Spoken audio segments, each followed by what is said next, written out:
back to Cupcakes and Protein Shakes. I'm your host, Savannah Sharp. So today we're doing another episode of Bikini Girl Chit Chat. So I have another fellow bikini athlete on. And so I want you to introduce yourself. How old are you and where are you from? Okay, hello everyone. My name is Jocelyn. I am 32 years old and I am living in Haverhill, Massachusetts. I was born and raised in Massachusetts, basically. Been here my whole life. Okay, so I wanted to have you on the show, one, to talk about your national experience, but also just to kind of learn a little bit about you and your journey and how you got into the sport. So before we talk about your most recent competition, let's go to the beginning. So when did you start competing? I started competing. I took some notes because I'm really bad with dates. This year was my first year competing in April, but I started prepping in January of 2020. So I think like a lot of people, I had someone from the gym that I was going to had approached me randomly, and I just started getting into like the law of attraction at that time. And she came up to me and on a whim was like, hey, I'm going to be doing a bodybuilding competition and I'm going to start on Monday if you're interested. And I was like, all right, yeah. So at that time I was, like I said, getting into the law of attraction. I was just like taking any opportunity that came my way. So I agreed to it. And then later that night I had started Googling what I just signed myself up for. And I was like, holy shit, that is so not me. I can't believe I'm going to do this, but I agreed to it. So I prepped for about 3 months. And then 2 weeks before my first show, which was going to be the NPC Cutler in Boston, they canceled the show. So that was devastating. And I think you have a similar timeline story to the show getting canceled. Yeah. That was heartbreaking. So I cried and I intended on still competing. I thought things would like close for 2 weeks. So I continued prepping, and then obviously shows got canceled. Everything shut down at that point.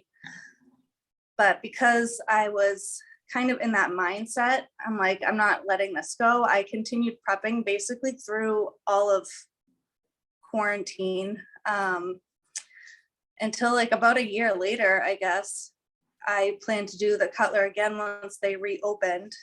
And then they canceled that a few weeks out again. So I finally found an OCB show, which I didn't know the difference between NPC and OCB at the time.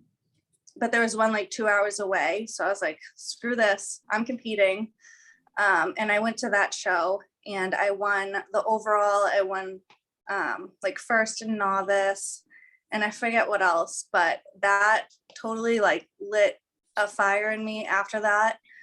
It was going to be like a bucket list thing for me, but that was it. I was hooked after doing so well. Okay, so yeah, we do have a very similar story. I started competing a little bit before you, but for COVID, I started my prep in January. We're going along. It's going great. You know, like 2020 is our year. We're going to it. And then it's like March and it's starting, like the pandemic stuff is starting to get a little bit more serious, but you know, still prepping, still optimistic. And then the gym started to close down. I'm like, okay, you know what? We can do home workouts. It's fine. And I mean, never in the history of bodybuilding that I know of has there ever been, I mean, in the world of like shows getting canceled and pushed back, maybe for like weather, but I never have seen so many competitions get canceled and rescheduled and postponed. And I, you know, it's never going to happen to my show. My show's surely not going to get canceled. And then how did you find out the news that your show was canceled? I think there was like a lot of talk about it, like speculation that it could happen, but I was like, there's no way, like, it's not that serious. Maybe it might get postponed. And then I forget, I think my coach might have told me, but I kind of had like an idea. I just didn't believe it, I guess. And I didn't know it would be canceled that long. Like I thought for sure, maybe it would just be like a little pause in time, which gave me more time. I was like, oh, this is great. I have more time to try and like lean out a little bit more, learn a little bit more, but it went on for longer than I anticipated for sure. So I think, okay, so when you heard, when said the law of attraction, what was going on in your life that led you to that philosophy? And can you explain it for someone that doesn't know what the law of attraction is? Yeah. So I guess before I started getting into working out in general, I was just going to like a class-based gym. Um, Before that, I was like the total opposite. I was overweight. I had a horrible diet. I drank every night. I smoked like 2 packs of cigarettes a day. Um, so I was a hot mess, but I had, and I just was very negative too all the time. I had a super negative train of thought. So once I finally got into even just working out, it kind of opened like a different part of my brain, I guess. And I started being more like available to the idea that like my life doesn't have to suck. I'm the one that made it suck, I guess. So I started looking into, I guess the law of attraction happened. I was looking at videos as to like, why am I so negative? Why am I like this? Why does everything suck so much? And a video popped up and it was some girl talking about the law of attraction. And it was like the perfect time that I needed to hear that. And she was basically just like, whatever's going on in your life is because of you. And I was like, well, damn, why am I doing this to myself? So, and I think fitness kind of opened that up for me too. So I started feeling better and creating better habits and things like that. And then the more things happened for me, I became obsessed with like putting better thoughts out there or I don't know, like accepting good things happening to me. And when I felt better, it was easier to do that because I started seeing myself change and I started letting go of all the things that were bringing me down. Yeah. It's really powerful. So I've been exposed to it a long time ago. Like before I started my official fitness journey, like 2015, 2016, I got introduced to it briefly and I read a book about it and I kind of believed it a little bit, but it kind of sounds very hocus pocusy. And Yeah. it's like if I think things into existence, they'll happen for me. It was like I can't just think happy thoughts and then life is going to be magical, rainbows and sprinkles. But then I was like, okay, like let's like really commit to this. Let's like really try to, do all the little challenges of like write your goals down, write positive affirmations, start to look on the bright side really, and like look Mm-hmm. for symbols and just opportunities and windows. And if you listen to the universe, it's sending you exactly what you're asking for based on your thoughts and your vibrations and all that. And so then it was just like a bunch of weird coincidence would happen, of like certain little things that just maybe shouldn't have happened, or it just was super positive, or how would someone know that I was thinking about that? Or you ever have the time where it's like you're really thinking about, I wish someone would text me, or I really miss this person, and then you get a phone call from them. It's the same kind of thing of like your vibrations and thoughts are putting out this energy and it somehow is like trying to bring it back to you. So I really started using the law of attraction when I started my fitness journey, and like manifesting, things to come. And I believe it's true if you know how to tap into it. And it's kind of just like personal accountability of like every thought and like everything around you and like your environment is all created by your mind. It's like what you believe that you deserve, you get kind of thing, Yeah. like if you believe it is possible to, to become a bodybuilder and have this thing, like it can happen for you. If you believe like you can go on a fitness journey, you can stay in your diet, it can happen. It's very cool philosophy. So if you're listening to this, I would encourage you guys all to look into the law of attraction because it really does open up your mind a little bit to kind of expand your thinking. And I really enjoy that type of like energies and positive vibes. And it's a really cool thing.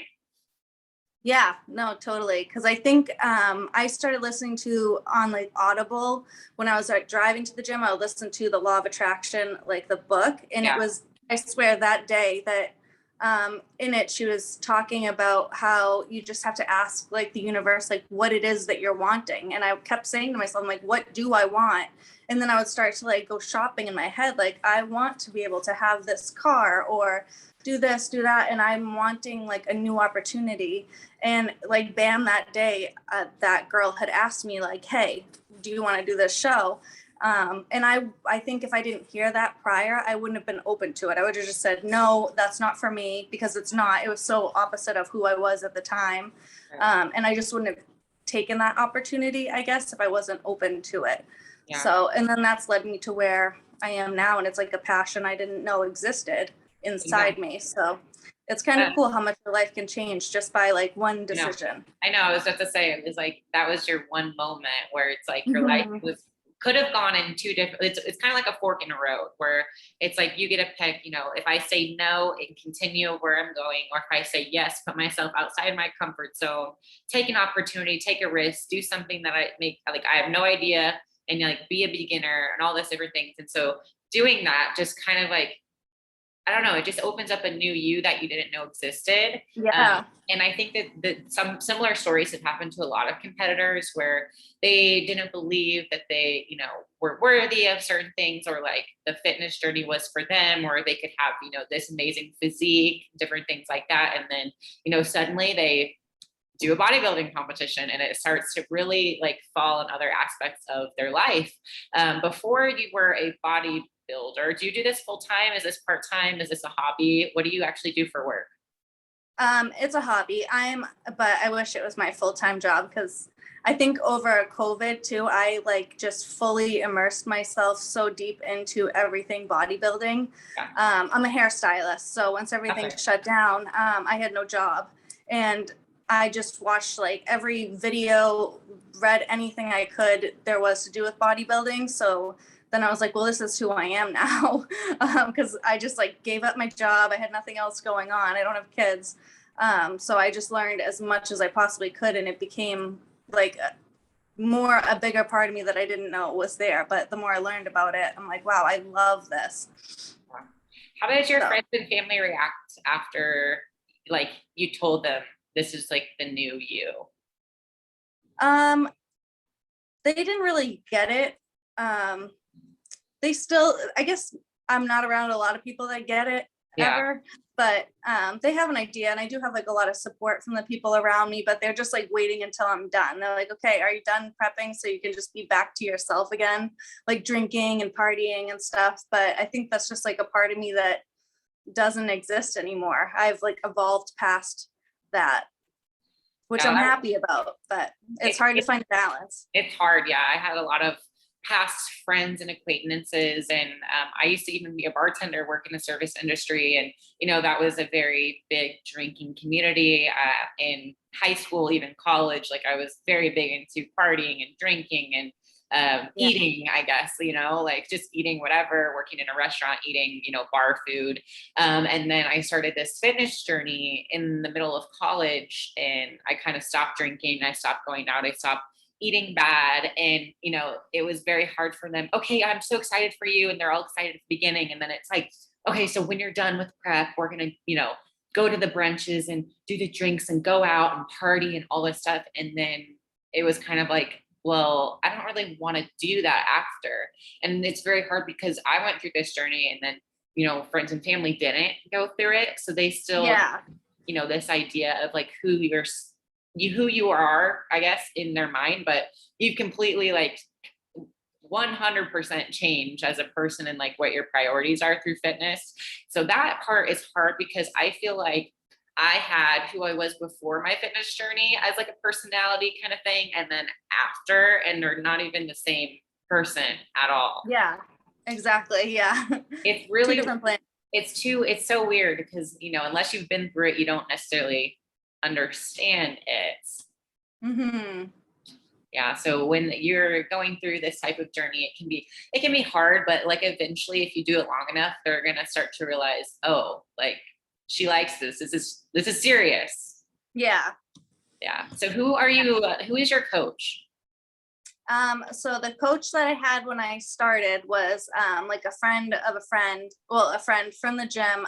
It was her friend who he just like took me under his wing. And he was a bodybuilder too. So he had like a very bro science like way of doing things. Like I was eating cheeseburgers like the night before my show and stuff like that. But he prepped me basically all through quarantine. He didn't know me at all, but he still like let me have him hold me accountable. I would check in with him still every single week for basically that entire year. So he got me to my first show, and then 6 weeks later, there was an NPC show that was happening, which happened in June, Atlantic States. So I told him, I'm like, hey, I want to do this show. I really want to keep competing. So he was like, all right, we prepped for that show, and I did that show. And I came in third place, which I thought was pretty cool, because after seeing everybody backstage from my NPC, the OCB show, it's like, wow, I don't stand a chance at this show. This is much different. And then after that, I found out that I had qualified for nationals at that show. And I was like, I really want to take this very seriously. I want to see how far I can go with it. So I joined Team Elite Physique, which was a huge goal of mine, something that I wrote in like my little manifestation journal also. And I had a coach, Rachel, through there. So she ended up, I think it was like 8 weeks before my national show that just happened, she ended up leaving the team.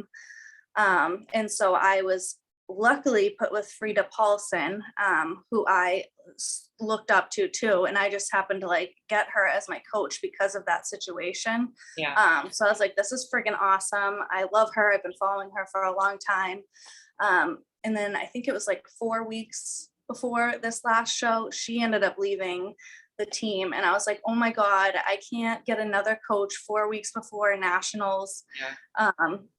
I was so stressed out. I didn't know what to do. And she was great about it. She's like, you could be with Sam. She's awesome. They were going to put me with another coach from Team Elite. And I was like, I didn't want to start all over with somebody. I really developed like a relationship with her. So I followed her. So now we are on Fit Body Fusion. So now I'm on a new team, but everything got to stay the same. She like totally understands me and my body. And I think that I could go far having her in my corner. So switching to like a real coach was like the best thing I could do. What do you think was the biggest difference between the OCB and the NPC? I would say like just the caliber of athlete. When I went to that first OCB show, it was such a big deal to me. Anyways, everything was new to me at that point. But when I saw everybody looked great, but I felt like I had like more muscle and stuff like that.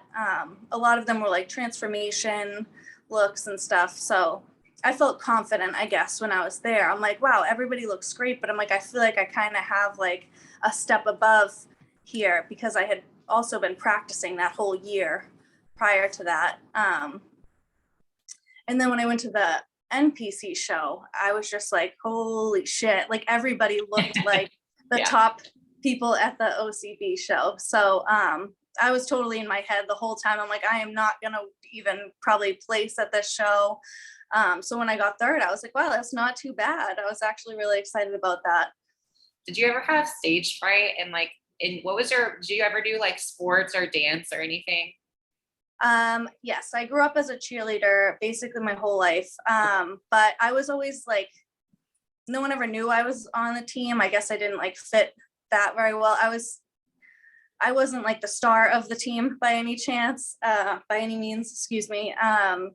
But I was really strong. So I was a good base, but I was very nervous all the time. I would have a full-blown heart attack before every competition. I definitely have a lot of stage fright. So before my first show, when I did that OCB show, that was such a big deal to me because I'm very nervous, I'm shy, I'm very introverted.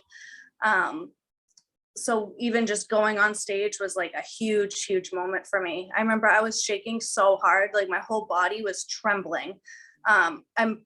I don't know how everyone says they couldn't tell, but like everything in me was vibrating the whole time. But then after I was like, that was freaking awesome. I can't believe I just did that. Yeah.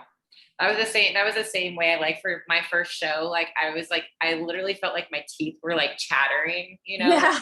You're like, you literally feel like you're doing this. My butt was everywhere. Probably just, just like a little bit, but it feels like, you know, you are like shaking out of your skin, but it's just heightened because of the adrenaline and the lights and everything. But it, you know, it still happens and like the heart's racing and you're like, oh my gosh. But after you get like prejudging done or like comparisons and then you get to go back, like I feel like it's better, you know? Yes. Yeah. I Like, felt a huge difference that second time around. And then I started to like enjoy it a little bit. yes. But it's just that first initial of just getting on the stage for the first time. It's really scary. It's a lot, Yes. you know, it's scary to do it. It literally feels like you're jumping off a cliff. Like it's the same. That's what it feels like to me. And then That's a after, good way to explain it. but then after you realize, you know, I want to do it again. Like I want to do it again and again and again. But some people don't feel that way. Some people, you know, jump off a cliff and they're like, yeah, not for me. But you have to try it Yeah. at least once. Yeah, definitely. That was, yeah, really putting myself out there because I don't even like walking into like a room of people. That gives me anxiety. So once I did that, I was like, damn, I could do anything. Like you Yes. really feel proud of yourself.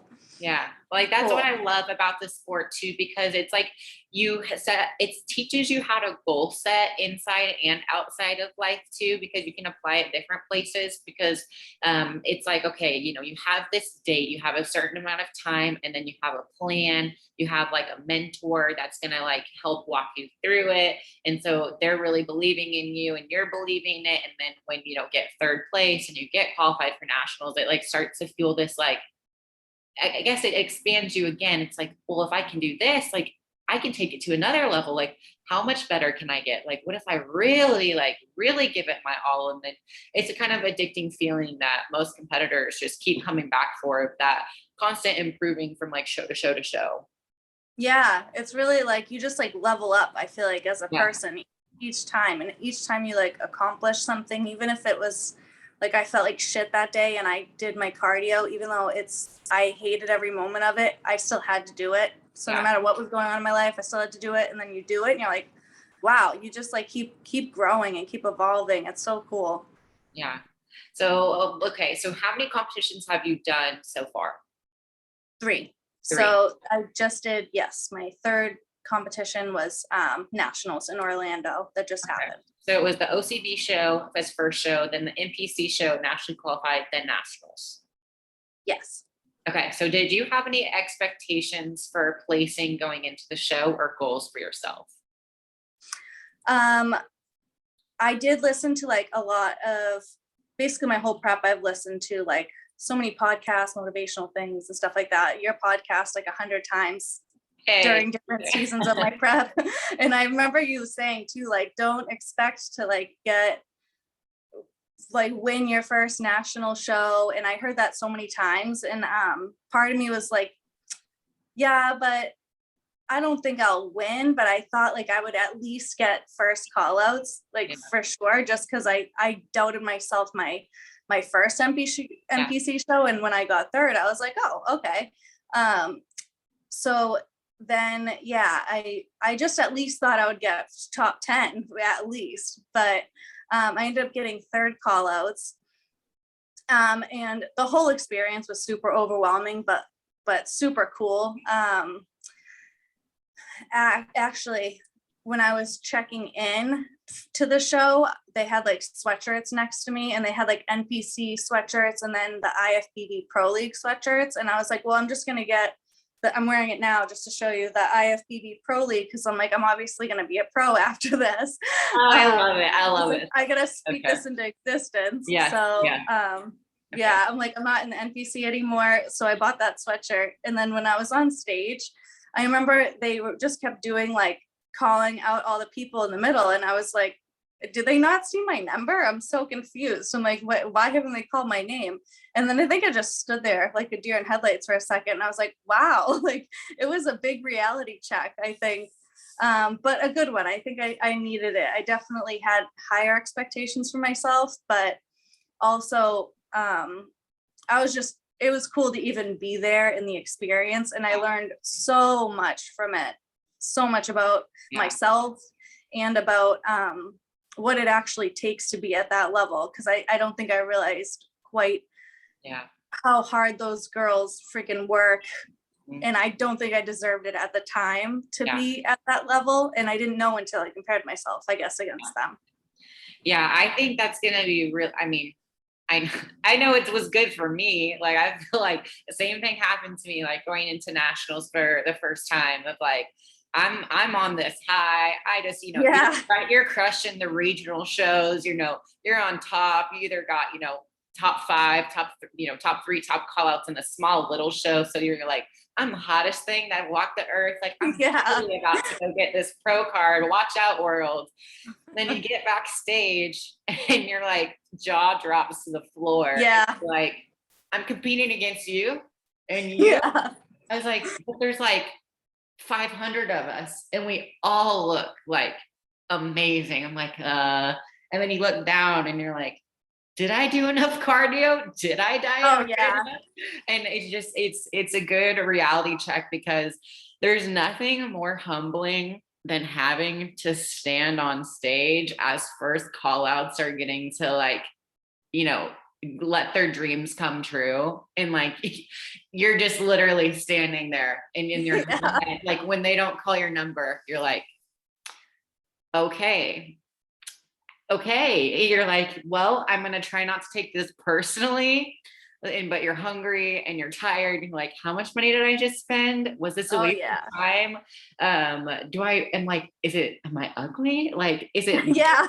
like you're really trying to like think about like what the judges and the judges, like, they have such a hard decision that it's literally, like a 2, 3, 4 seconds where they look you up and down and they go, third call outs, or they look you and they're like, first call outs, last call. Like they just know because they've done it for so much that it feels very like they didn't even look at me, like they didn't even give me a chance. But all the other girls, next to you are like thinking the exact same thing. Like everyone on the stage is like, you know what, I'm prepared to go pro right now. Like every person at nationals has the mindset of like, why would you do nationals unless you thought you were going pro? Like maybe you don't let yourself like allow yourself to actually think it, but deep down you really want it, So like it's really hard. And that show, just so you know, like it was very competitive. That show was, it always is like it's the end of the year.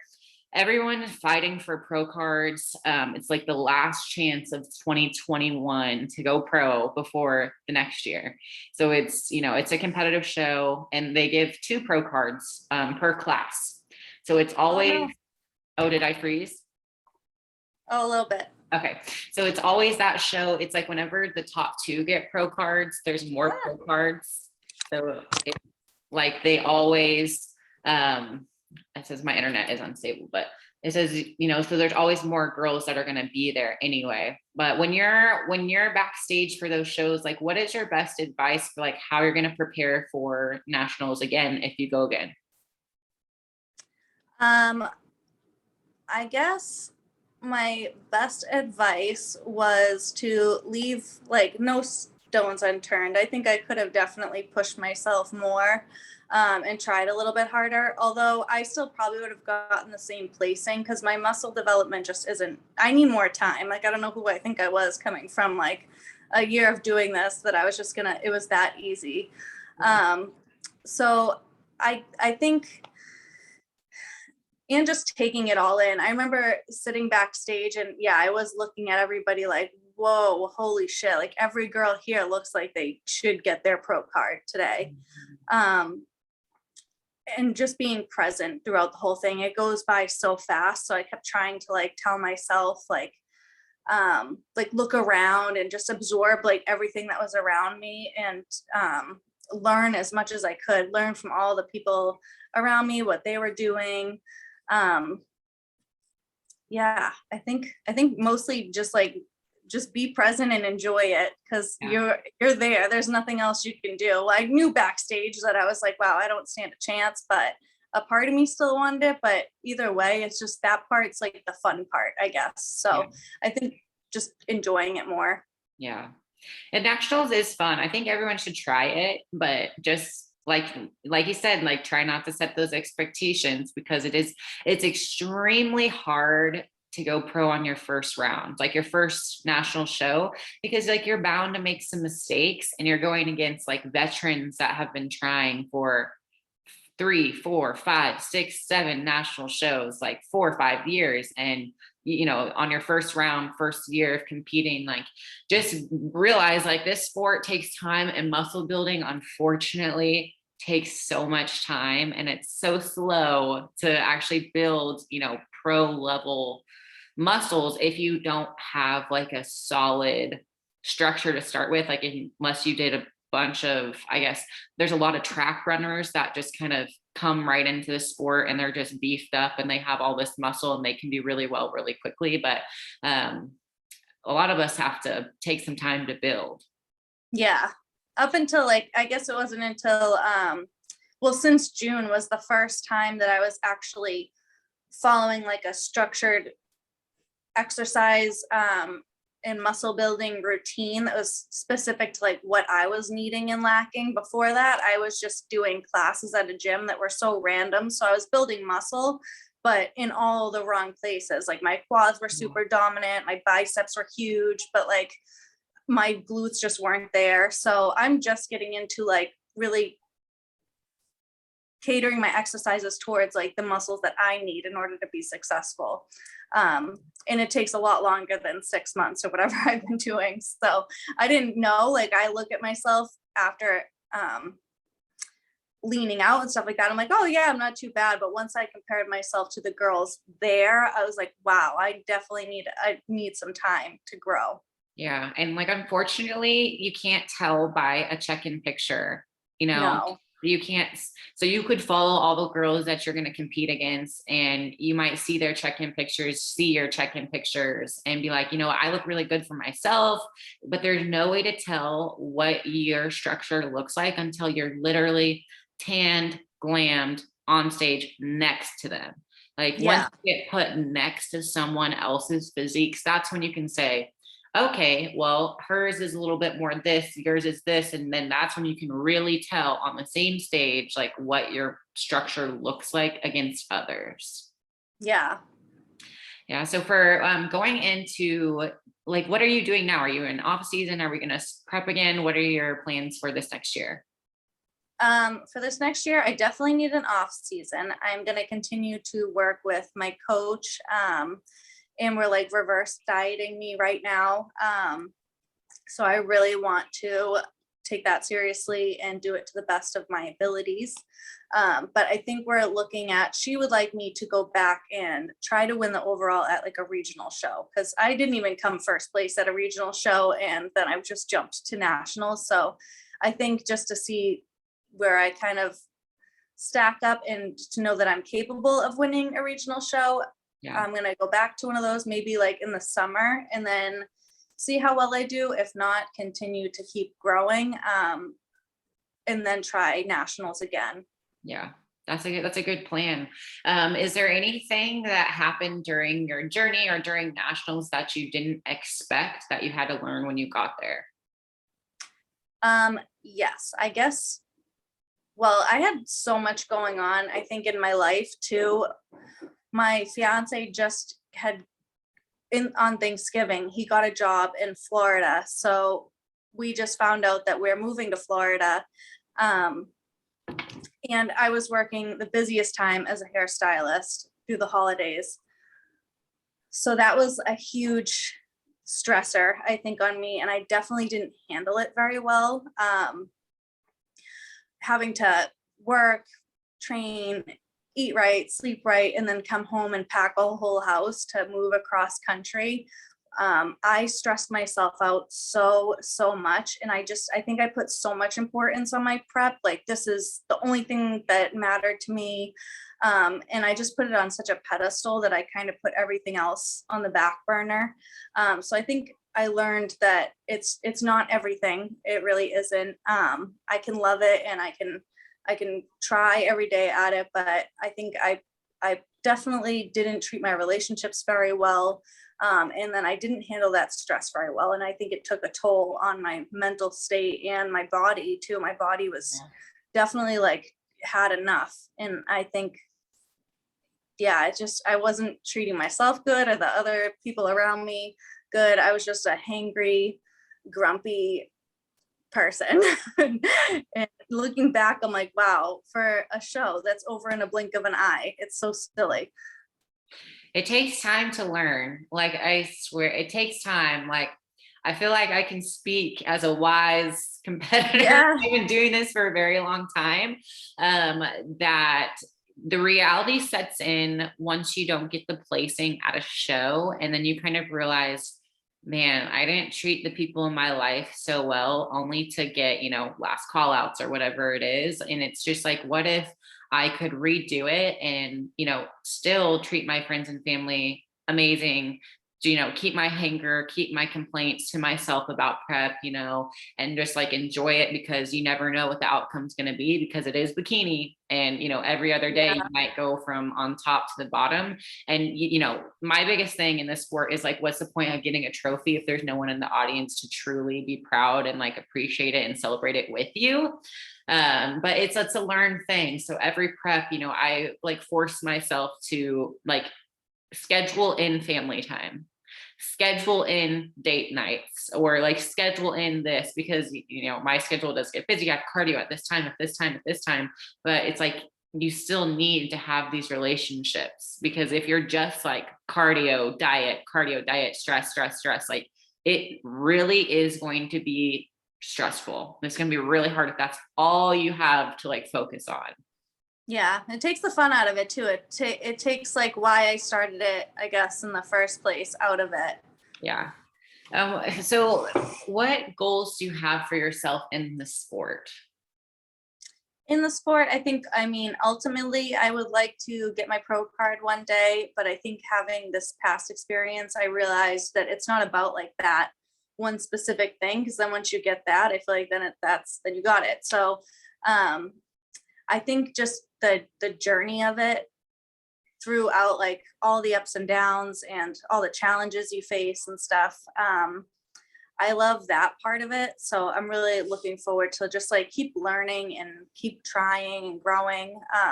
And then having those little goals along the way too, like winning a regional show or placing even top 10 now at a national show would be a huge accomplishment for me. So I'm excited to see, watch myself grow into somebody that could have like a potential pro level physique.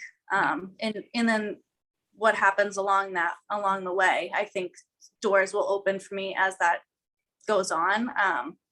But yeah, just the journey, I guess. Yeah, that's good. I think you have a really solid start like for your journey, and you're learning a lot, and you're open to not being perfect and not letting it like ruin you, and kind of just being like, wow, I do have room to improve. And so I think it's great that you experienced national so early.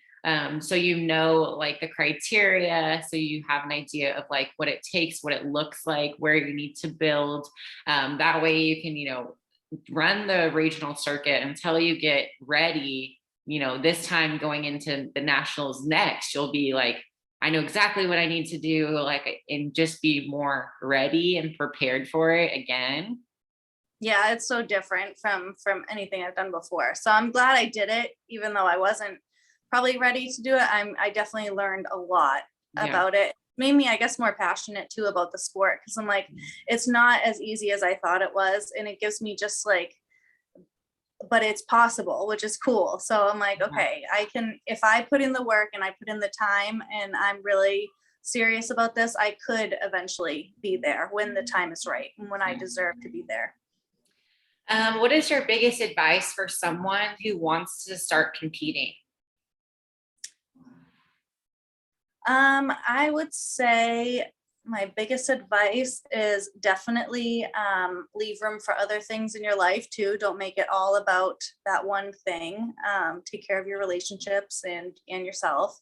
But also just go for it too. You never know until you try, because I would not even imagine that I would step on stage ever in my life. So just do it and see where it gets you, and you'll be so proud of yourself at the end of the day. You're really capable of really anything you want. So that's also pretty cool. I like that. Okay, so one fun question too. If you could pick team cupcake or team protein shake, which one would you pick? Oh gosh, I've been really thinking about this one. I would say I love protein shakes, but I feel like I can always have those. Yeah. So I'm gonna go with a cupcake because I Okay. am fresh out of prepping for so damn long. Um, if my cupcake could be like made out of cookies, I don't know if that's possible, or Yeah. like cookie dough Yeah. cupcake with peanut butter all over it. Even if Yes. it was like an oatmeal cookie cupcake with Yes. peanut butter, caramel, Yes. um, and more cookies on top, that would be ideal. Yes. I love that. Okay. So what about, so we kind of briefly talked about, I guess we didn't, what about dieting or like hardships during prep? Like, what do you think the hardest part of prepping was? The hardest part of prepping was definitely, I was pretty used to like meal prepping and stuff like that already. But just not taking like extra bites and stuff like that. Like, I guess I don't realize how much I do things like that unless you're in prep. Like, I'll go to like just put something in my mouth. I'm like, I can't even do that. Like, everything is just so planned out. And then having people around you understand that is definitely challenging. At work and stuff, people just think I'm so bizarre, or they don't understand why I can't just have some of this or some of that. Yeah. It's But hard. It's hard to realize because, like, oh, one bite is surely not going to truly affect my physique. One bite, but then yeah, one bite every day, you add those calories up, and that's a few pounds leaner that you could have came in, and it's really starts to affect your physique and how lean you can get. yeah, it makes a huge difference. So the self-discipline is definitely, it's hard because it's never stops too. So even if I'm on my period and I want to still eat more, or if I'm tired, I want to eat, it just, no matter what, it just doesn't end. Yeah, So I think for that teaches months. me a lot. Yeah. Yeah. Like, I mean, so when you commit to a prep, like they always say it's like not a convenient time. Like there's no convenient time to diet because someone's going to get married. It will be someone's birthday. It might be your birthday. It might be an anniversary. It's going to probably have a holiday. And all of these things revolve around food. They all Yeah. revolve around food, and they all revolve around some type of like drinking or celebrating. And suddenly when you're like, I can't do that, people start to like, why? Like, why can't you do that? And they're like, well, Yeah. but it's healthy. Or like, can't you just like come and like have a salad or like an apple or something? And you're like, I don't have time to explain to you the macro breakdown. I can have this. I've calculated this. I don't want to have to think about adding this, swapping that. It's just going to not work for your goals. Yeah, it's a lot of stress and hard to make people understand that too. I would avoid a lot of situations which is something I hope to get better at, but Yeah. I definitely would isolate myself a lot because it was just easier than having to be put in those situations, Yeah. and explain myself or have people look at me funny, or having the attention on me about it. It made me so uncomfortable. So I definitely would avoid social situations at all costs, which hopefully one day I will definitely get better at with more experience. Did you do macros or meal plans? Meal plans. Meal plans. Okay. And what was Mhm. the reason behind that? The first coach I had, he just started me on a meal plan. I didn't really know there was a difference. I didn't know macros were like an option. So he would just say like, eat this and this and that, but every Friday I would get a cheat meal. So I would get like a cheeseburger, and French fries. And then when I joined Team Elite, they had me on a meal plan. So I was already used to that. Yeah. And then I've basically just been doing that ever since. So I guess even without competing now, I've been doing it because of COVID for so long that's just like how I eat, that I almost like don't know how to eat normal. I've been doing a meal plan for the last 2 years. I did macros for 3 years before that. And then when I made the switch from macros to meal plan, I just didn't go back because it was like, I don't have to think about it. It's like 5 or 4 ounces of this, a cup of vegetables and some carbs. And so I can literally just think about all my meals, and like I have my meal plan memorized, but now, so it's like I know exactly what I'm going to eat. Yeah, it's so much easier. I did try like macros for like 10 minutes, I think, when I was in between like kind of an off season right after that second show, but then I went right back into prepping. And it was too overwhelming because then I was just like stressing about everything that I touched or ate, or I would be like doing all these calculations in my fitness pal, trying to make it all work out. And it's too much. I definitely let it control my whole life. So Yeah, I'd rather just have that there. that's the same thing with me. Like, I remember I was like, I know I'm not gonna pick the right things. I know Yeah. I have a little bit of flexibility, sneak a little chocolate, maybe a little bite of a donut here, like have a swap of it. Like, I would rather eat dessert, like have like one ginormous dessert and then like starve the rest of the day and just like have protein and like no Yes. carbs. And then like, no, we're not doing that. We're not going to do that. We're going to have, our chicken and our broccolis and our rices, and then I'll eat consistently throughout the day and it will be just better. Yeah. I definitely work better with that too. I don't need any flexibility in my life because I take advantage of it. How high did your cardio get? I guess not too high, but it was hard. It was like 20 minutes, 6 days a week, 25 minutes, I think, 6 days a week leading up to the show, which I don't think was, from what I've seen other people doing, was not that bad. That's like what I'm doing now. Yeah. So I have to diet on really low calories and really high cardio just because I don't get a lot of steps in my daily life, which might be different because you're working on your feet. Yeah, I do get a lot of steps. If it's my day off, I realize like, wow, I get so many steps when I'm working. It's actually hard to get that many steps if I'm not working. Yeah. So your career, like whatever you do, I think dictates how much cardio, like a little bit, because like the needs. So if you're, hairstyling and you're on your feet and you're moving your hands and like you're burning calories, then I'm working a desk job. So I'm literally like sitting and going like this. Like I'm not burning any calories. So I have to make up for it in extra cardio, which it's okay. But, every single person's prep is different based on, what they do for work or like how many calories you burn naturally and different body weights and different body types. How tall are you? I'm 5'3", so I'm not super tall. And then what was your starting weight and your prep weights? From the beginning, yes. Because I kind of dropped down a little bit each show, because I was just prepping for longer. But I think when I started, I was around 137-ish, Okay. Which is a lot on my frame. And then my show weight this past show was like 110. So that was, I haven't weighed that little since I was like born.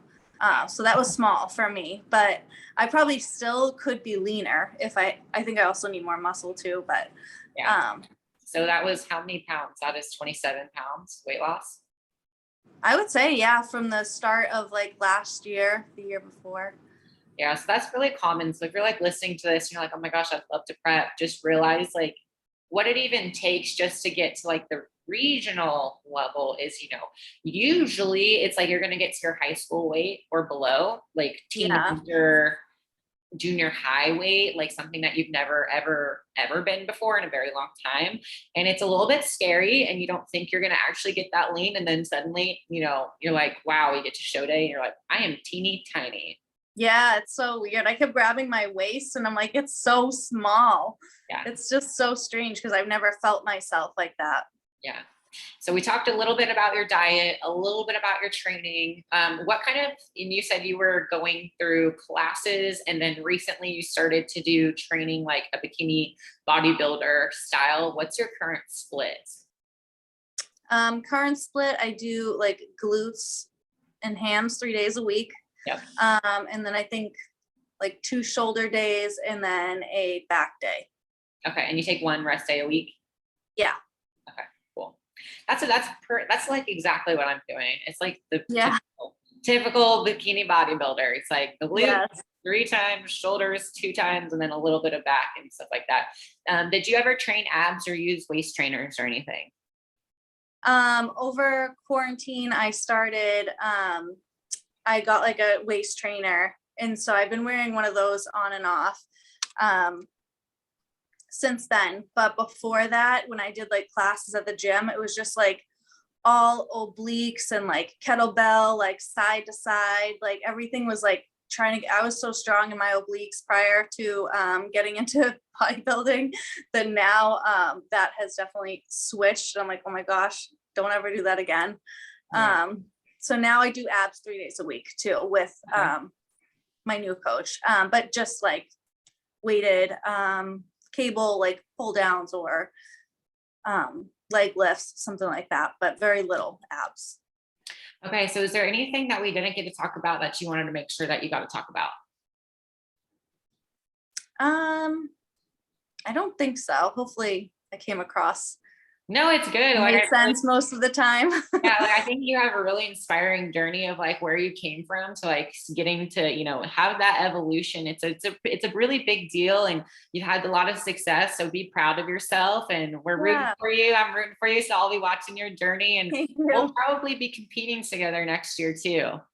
That'd be so cool. Yeah. So I would love that. let's see, where can our listeners find you if they want to, you know, tag you in this episode or follow your journey? So I'm mostly on Instagram. My Instagram name is Jocelyn, JOCELYNEVEE. So most of the time I'm on there.